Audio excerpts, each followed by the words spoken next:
এই আইটি দপ্তরের রেড নিয়ে তীব্র ক্ষোভ প্রকাশ করেছেন তৃণমূল নেত্রী মমতা বন্দ্যোপাধ্যায়। তিনি বলেছেন, বাংলায় কালো টাকার হুন্ডি নিয়ে বসে আছেন আর তৃণমূলের অফিসে রেড করছেন।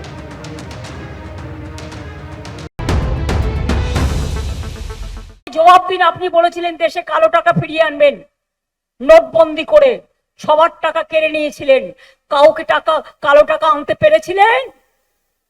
আজকে কালো টাকার হুন্ডি নিয়ে বাংলায় বসে আছেন আর তৃণমূল কংগ্রেস পার্টির অফিসে রেড করছেন, ক্যান্ডিডেটের বাড়িতে গিয়ে রেড করছেন, আমার প্লেন রেড করতে আসছেন, আমার সিকিউরিটিতে রেড করছেন।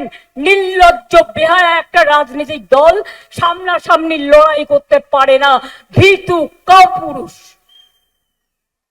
ওদের বিসর্জন দিন, জানে সামনাসামনি লড়াই করতে ওরা পারবে না, মানুষের ভোটে জেতার ক্ষমতা নেই।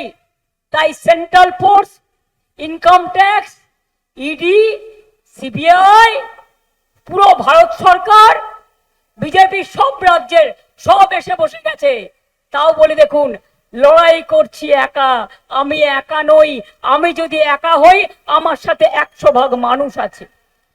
গণতন্ত্রে বুলেট নয়, ব্যালট, এটা মাথায় রাখবেন। ওরা পার্টি অফিসে চেক করতে পারে ওরা যে অবস্থায় গেছে, মানে শেষ মরণ কামড়, ওই মরণ কামড়ে বিষটা ভেঙে দিতে হবে। ওই কোনো ভ্যালু নেই, ইলেকশনের পরে জিরো। এখন সব দেখাচ্ছে, দেখেছেন আপনারা, ইলেকশনের আগে ইডিটিটি করে, সিবিআই টিবিআই করে, তারপরে আজ পর্যন্ত কোনো কেস ফয়সালা করতে পারে না। নির্লজ্জ। সুপ্রিম কোর্ট ওদের বলেছিল তোতা পাখি। আমি পরিষ্কার আপনাদের বলছি, কোনো ভয় পাওয়ার কারণ নেই। আমি যদি ভয় না পাই, আপনারা কেন করবেন ভয় পাবেন?